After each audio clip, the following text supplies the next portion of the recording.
வணக்கம். ஃபோஸ்டஸ் ஹெட்கியர்ஸ் வழங்கும் தமிழ்நாடு 360க்கு உங்களை வரவேற்பது நான் சரவணன்.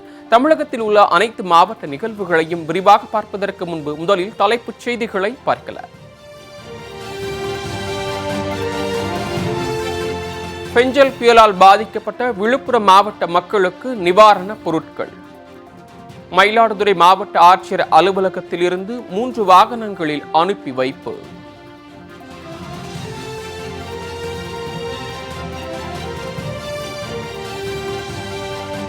நீலகிரி மாவட்டம் கூடலூர் அரசு தலைமை மருத்துவமனைக்கு செல்லும் பிரதான சாலை குண்டும் குழியுமாக உள்ளதால் அவதிக்குள்ளாகும் நோயாளிகள், கர்ப்பிணி பெண்கள். சாலையை சீரமைக்க கோரிக்கை.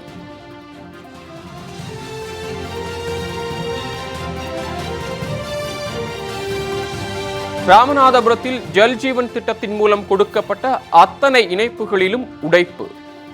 பல லட்சம் லிட்டர் குடிநீர் வீணாகி வரும் அவலம்.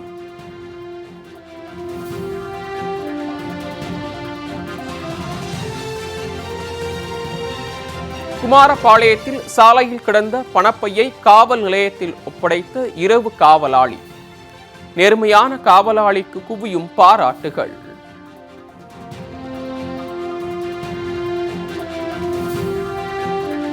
நூற்று 82 ஆண்டுகளை கடந்தும் கம்பீரமாக காட்சியளிக்கும் சுலோச்சனா முதலியார் பாலம். பாலம் உருவான சுவாரஸ்ய சம்பவம் குறித்து விளக்கும் சிறப்பு செய்தி தொகுப்பு.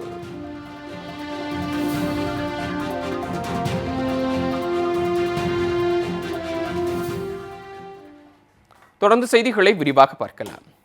விழுப்புரம் மாவட்டத்தில் புயலால் பாதிக்கப்பட்ட மக்களுக்கு மயிலாடுதுறை மாவட்ட ஆட்சியர் அலுவலகத்தில் இருந்து நிவாரணப் பொருட்கள் அனுப்பி வைக்கப்பட்டன. பெஞ்சல் புயலால் தாக்குதலால் விழுப்புரம் மாவட்டத்தில் பொதுமக்கள் பெருமளவில் பாதிக்கப்பட்டனர். இவர்களுக்கு உதவும் வகையில் மயிலாடுதுறை மாவட்ட நிர்வாகம் சார்பில் உதவி பொருட்கள் அனுப்பி வைக்கப்பட்டன.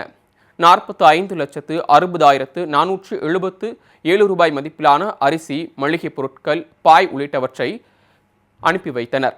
இதனை மாவட்ட ஆட்சியர் மகாபாரதி, மாவட்ட வருவாய் அதிகாரி உமா மகேஸ்வரி ஆகியோர் கொடியசைத்து அனுப்பி வைத்தனர்.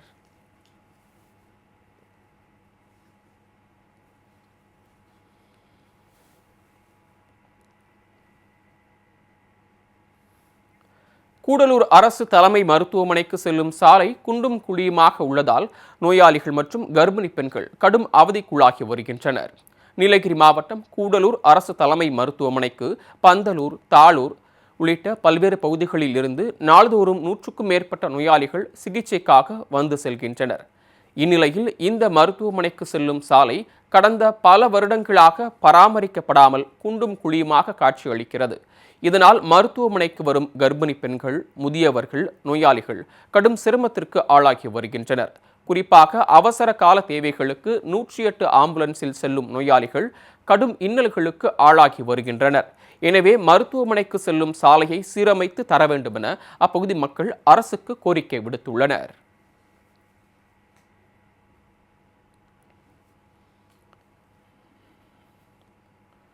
ராமநாதபுரத்தில் ஜல்ஜீவன் திட்டத்தின் மூலம் கொடுக்கப்பட்ட அத்தனை இணைப்புகளிலும் உடைப்பு ஏற்பட்டு லட்சக்கணக்கான லிட்டர் குடிநீர் வீணாகி வருகிறது. ராமநாதபுரம் நகராட்சிக்குட்பட்ட பகுதியில் காவிரி கூட்டு குடிநீர் திட்டத்தின் மூலம் பொதுமக்களுக்கு குடிநீர் விநியோகம் செய்யப்பட்டு வருகிறது. இந்நிலையில் மத்திய அரசின் ஜல்ஜீவன் திட்டத்தின் மூலம் அனைத்து வீடுகளுக்கும் குடிநீர் இணைப்பு என்ற அடிப்படையில் புதிய குழாய்கள் பதிக்கும் பணிகள் நடைபெற்று வருகின்றன. இதில் ராமநாதபுரம் ஈஷா பள்ளிவாசல் பகுதியில் ஜேசிபி இயந்திரம் மூலம் சாலையோரத்தில் குழிகள் தோண்டப்பட்டு ஏற்கனவே உள்ள காவிரி கூட்டு குடிநீர் திட்ட குழாய்களில் ஒவ்வொரு வீடுகளுக்கும் இணைப்புகள் கொடுக்கப்பட்டன. ஆனால் இந்த இணைப்புகள் முறையாக இணைக்கப்படாததால் ஆயிரக்கணக்கான லிட்டர் குடிநீர் வீணாகி வெளியேறி சாலையில் பாய்ந்து வீணாகிறது. இது குறித்து புகார் அளித்தும் அதிகாரிகள் எந்தவித நடவடிக்கையும் எடுக்கவில்லை என்று கூறும் பொதுமக்கள் உடைப்புகளை சரி செய்து குடிநீர் வீணாவதை தடுக்க வேண்டும் என்று கோரிக்கை விடுத்துள்ளனர்.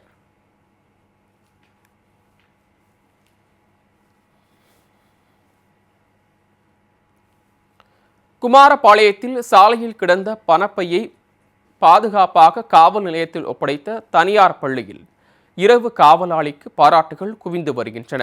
நாமக்கல் மாவட்டம் குமாரபாளையம் ஐயம் தோட்டம் பகுதியில் தனியார் பள்ளி ஒன்று செயல்பட்டு வருகிறது. இப்பள்ளியின் அருகே கருப்பு நிறத்தில் பை ஒன்று கிடந்துள்ளது. இதனை கண்ட பள்ளியின் இரவு காவலாளி ஈஸ்வரன் பையை தவறவிட்டவர்கள் வருவார்கள் என்று சிறிது நேரம் காத்திருந்தார்.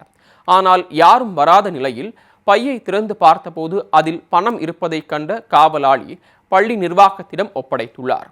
பையில் 1 லட்சம் ரூபாய் ரொக்க பணம் மற்றும் ஆவணங்கள் இருக்க அதன் மூலம் உரியவரை வரவழைத்து போலீசார் பணத்தை ஒப்படைத்தனர்.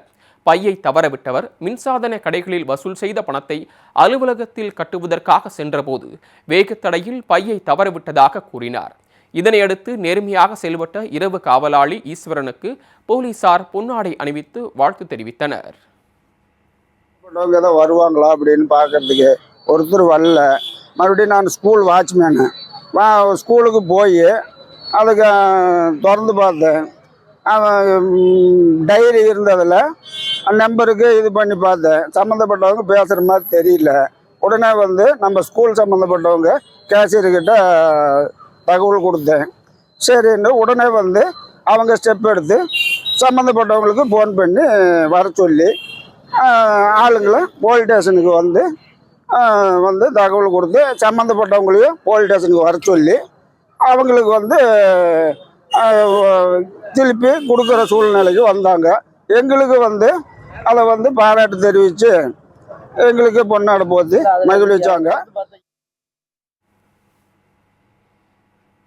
மரக்காணம் அருகே வெள்ள நீரால் கிழக்கு கடற்கரை சாலை குண்டும் குழியுமாக மாறியுள்ள நிலையில் வாகன ஓட்டிகள் ஆபத்தான முறையில் பயணித்து வருகின்றனர். பெஞ்சல் புயல் காரணமாக கடந்த வாரம் பெய்த வரலாறு காணாத கனமழையால் விழுப்புரம் மாவட்டம் முழுவதும் தண்ணீரால் தத்தளித்தது.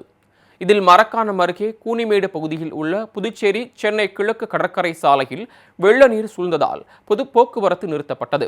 இந்நிலையில் தற்போது தண்ணீர் வடிந்த நிலையில் போக்குவரத்திற்கு அனுமதி அளிக்கப்பட்டுள்ளது. ஆனால் சுமார் 2 கிலோமீட்டர் தூரத்திற்கு சாலை மிகவும் மோசமான நிலையில் குண்டும் குழியுமாக உள்ளதால் இருசக்கர வாகன ஓட்டிகள் ஆபத்தான முறையில் பயணித்து வருகின்றனர். எனவே சாலையை உடனடியாக சீரமைக்க வேண்டும் என வாகன ஓட்டிகள் கோரிக்கை விடுத்துள்ளனர்.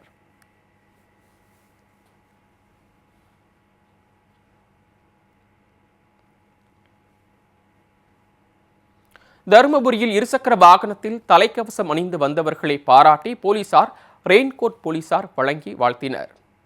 தருமபுரி 4 ரோடு சாலை சந்திப்பில் போக்குவரத்து காவலர்கள் மற்றும் தன்னார்வலர்கள் இணைந்து தலைக்கவசம் அணிவதன் அவசியம் குறித்து விழிப்புணர்வை ஏற்படுத்தினர்.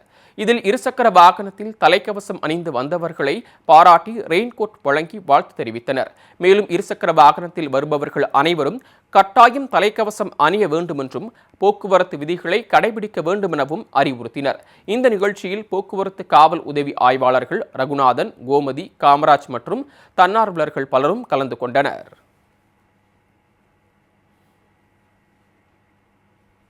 சங்கரன் கோயில் மலர் சந்தையில் மல்லிகைப்பூ கிலோ 4500 ரூபாய்க்கு விற்பனை ஆன நிலையில் விளைச்சல் குறைந்துள்ளதால் விவசாயிகள் கவலை அடைந்துள்ளனர்.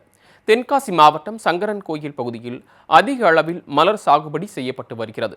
இங்கு விளையும் பூக்கள் சங்கரன் கோவில் மலர் சந்தையில் கொண்டு வரப்பட்டு உள்ளூர் வியாபாரிகளும் வெளி மாநில வியாபாரிகளும் ஏலத்தில் எடுத்துச் செல்கின்றனர். இந்நிலையில் பருவநிலை மாற்றம் காரணமாகவும் கடும் பனிப்பொழிவு காரணமாகவும் பூக்கள் விளைச்சல் பாதிக்கப்பட்டுள்ளது.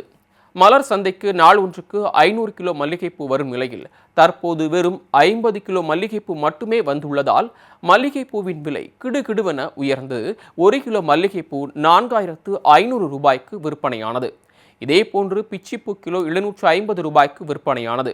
பூக்களுக்கு நல்ல விலை கிடைத்துள்ள நிலையில் உற்பத்தி குறைந்துள்ளதால் மலர் விவசாயிகள் கவலை அடைந்துள்ளனர்.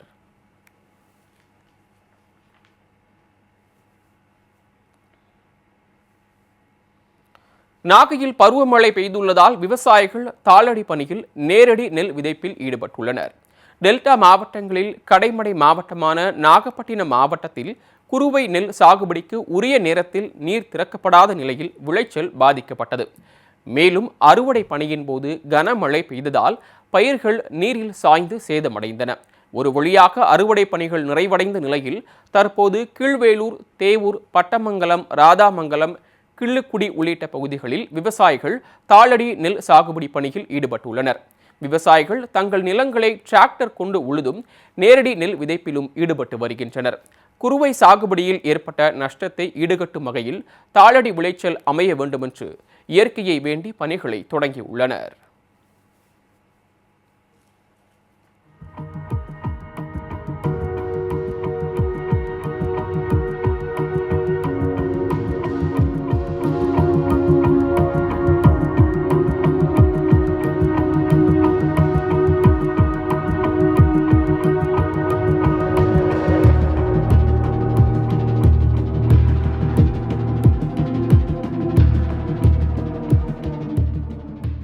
ஃபோஸ்டர்ஸ் ஹெட்கியர்ஸ் வழங்கும் தமிழ்நாடு 360யில் அடுத்து வருவது உங்கள் ஊர் நிகழ்வுகளை விரைவாக வழங்க வரும் உள்ளூர் எக்ஸ்பிரஸ்.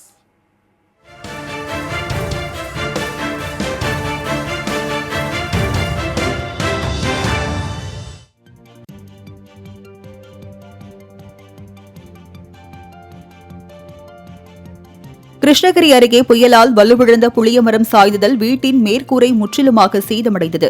பெஞ்சல் புயலால் வட தமிழகமே தண்ணீரில் தத்தளித்த நிலையில் அதிகாரிகள் மீட்புப் பணிகளை துரிதப்படுத்தி வருகின்றனர். இந்நிலையில் கிருஷ்ணகிரி மாவட்டம் போச்சம்பள்ளியில் 100 ஆண்டுகள் பழமை வாய்ந்த ராட்சத புளியமரம் ஒன்று இரவு 10 மணியளவில் சாலையில் சரிந்து விழுந்தது. இதில் அம்மரத்தின் கிளை அருகில் இருந்த வீடு மற்றும் மின்கம்பம் மீது விழுந்ததில் மின்சாரம் துண்டிக்கப்பட்ட நிலையில் வீட்டின் மேற்கூரையும் சேதமடைந்தது. இந்த சம்பவத்தில் யாரும் காயமின்றி அதிர்ஷ்டவசமாக உயிர் தப்பிய நிலையில் சம்பவ இடத்திற்கு விரைந்த வருவாய்த்துறை மற்றும் சாலை பணியாளர்கள் சீரமைப்பு பணிகளில் ஈடுபட்டு வருகின்றனர்.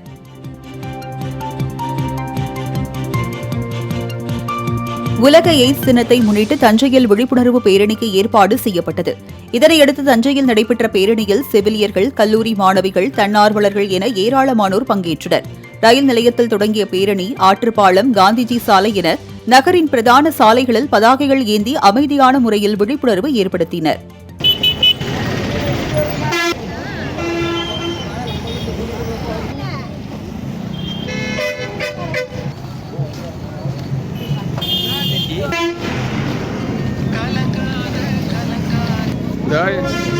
எடுத்துட்டு இருக்கேன்.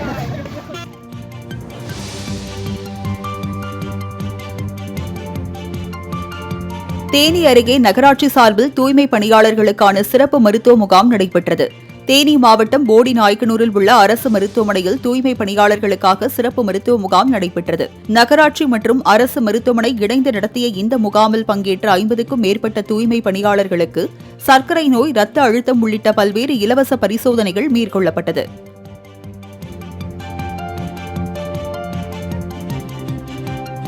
கல்வி வளர்ச்சி குறித்த ஆரணியில் நடைபெற்ற விழிப்புணர்வு பேரணியில் ஏராளமான பள்ளி மாணவ மாணவிகள் பங்கேற்றனர். திருவண்ணாமலை மாவட்டம் மேற்கு ஆரணி வட்டார வளமையம் சார்பில் நடுக்குப்பம் கிராமத்தில் மாற்றுத்திறனாளிகளுக்கான ஒருங்கிணைந்த கல்வி வளர்ச்சி திட்டத்தின் கீழ் விழிப்புணர்வு முகாம் நடைபெற்றது. இந்த முகாமின் ஒரு பகுதியாக நடைபெற்ற விழிப்புணர்வு பேரணியை வட்டார கல்வி அலுவலர் சாவித்திரி கொடியசைத்து தொடங்கி வைத்தார்.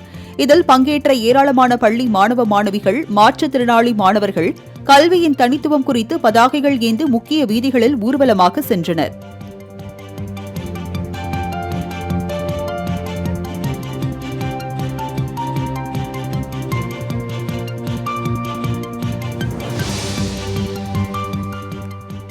திருவண்ணாமலை குடை காஞ்சிபுரத்தை வந்தடைந்த நிலையில் சிறப்பான வரவேற்பு அளிக்கப்பட்டது. திருவண்ணாமலையில் கார்த்திகை தீப திருவிழா வரும் 13ஆம் தேதி நடைபெறுகிறது. இந்நிலையில் இந்து ஆன்மீக சேவா சமிதி டிரஸ்ட் சார்பில் ஆண்டுதோறும் அண்ணாமலையாருக்கு திருக்குடை சாற்றப்படுவது வழக்கம். இந்த வகையில் இந்த ஆண்டு 11வது ஆண்டாக திருக்குடை சாற்றப்படுகிறது. இதற்காக கடந்த வாரம் சென்னையில் ஆன்மீக பெருமக்கள், சித்தர்கள் முன்னிலையில் திருக்குடை புறப்பாடு பல்வேறு கோயில்களுக்கு சென்றது. இந்த வகையில் காஞ்சிபுரத்தில் 4 ராஜ வீதிகளை சுற்றி வந்த திருக்குடை ஊர்வலம் ஏகம்பரநாதர் கோயிலை அடைந்தது. அங்கு ஆதி அண்ணாமலை அருள்வாக்கு மகிமை பீடத்தில் சிறப்பான வரவேற்பு அளிக்கப்பட்டது. இதில் ஏராளமான பக்தர்கள் வழிநெடுகிலும் நின்று திருக்குடையை வணங்கினர். பின்னர் ஆட்டம் பாட்டத்துடன் திருக்குடை காஞ்சிபுரத்திலிருந்து புறப்பட்டது.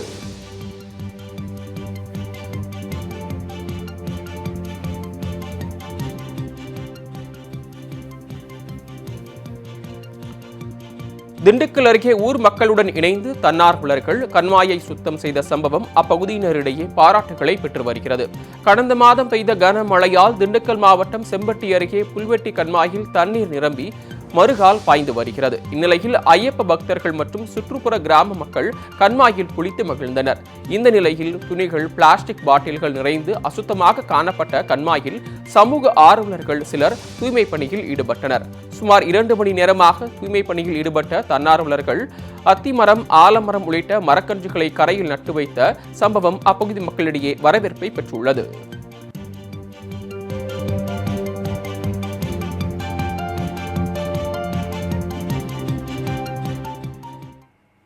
ஃபோஸ்டர்ஸ் ஹெட்கியர்ஸ் வழங்கும் தமிழ்நாடு 360யில் மாவட்டங்களில் நடந்த விளையாட்டு செய்திகளை வழங்க வருகிறது விளையாட்டுக் களம்.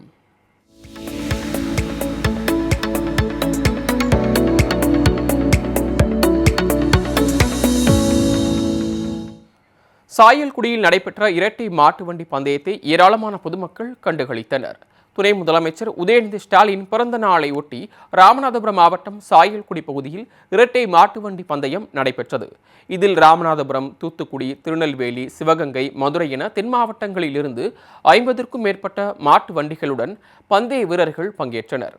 வெற்றி இலக்கை நோக்கி சீறி பாய்ந்த காளைகளை சாலையின் இருபுறமும் நின்று ஏராளமான பொதுமக்கள் கண்டு ரசித்தனர். போட்டியில் வெற்றி பெற்ற மாட்டு வண்டி உரிமையாளர்களுக்கும் வண்டி ஓட்டிய சாரதிகளுக்கும் ரொக்க பரிசுகள் வழங்கப்பட்டன.